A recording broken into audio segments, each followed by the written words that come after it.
pi de pe nyinom a chen ka pia dia yo e chein ban in ka dom yon de ka ye pia na pe nom nya li na chang nom nang kang do a jam har vai wan ka ga pe nom a che gor so ka dia ene bon ha chen wen de dong na chen in ja chol na pion dia ban in ya ling de pir cho ye ran tung de koi bagalo in bang ni dia ku batam ni chang we ilang na we che yo rap dia dia baba do a cho be dung we mi jong da dom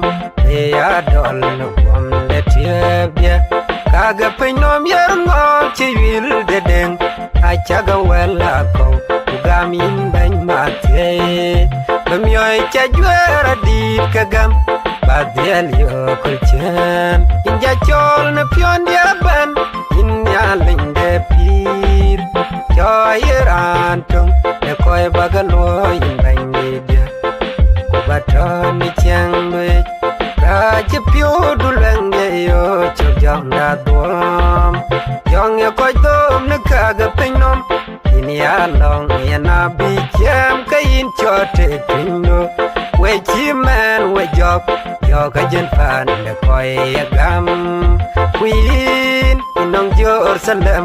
panda ti ko che te kaga pinom yer ngo chi wil de deng a chaga wela ko gamin ban mate bamyoy cha jwera dit kagam badel yo kulchen ja chol na pion dia ban in ya ling de pir cho yeran tung de koy bagalo in ban ni dia ku baton ni chang we cho gam dia ri retur cho kan ni chokwi be cheran ni jam ke yeran den ya le cho gam chaman de mi jwi ban cho gam chawun dun jo kaga pinom yer ngo chi wil de deng a chaga wela ko gamin ban mate bamyoy cha jwera dit kagam badel yo kulchen inja chol na pion dia ban in ya ling de pir cho yeran tung de koy bagalo in ban ni dia ku baton ni chang we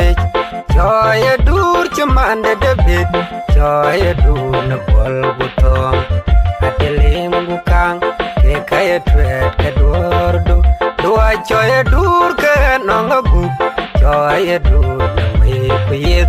kaga pinom yer ngo chi wil de deng a chaga wel da ko gamin ban mate bamyoy cha jwera dit kagam badel yo kulchen ja chol na pion dia ban in ya ling de pir cho yeran tung de koy bagalo in ban ni dia ku baton ni chang we meleng ton ya al barrier wen barrier dai na we cha go en gan yan gete kadia jong raj lan non te ra che pyo miet ka tung lu la je chol in ka ba ya luang na pe nyinom abuten ba nyun na kong chwe jo ni lam real kaga pe nom yer ngo chi wil de deng a chaga wela ko gamin ban mate bamyoy cha jwera dit kagam badel yo kulchen ja chol na pion dia ban in ya ling de pir cho yeran tung de koy bagalo in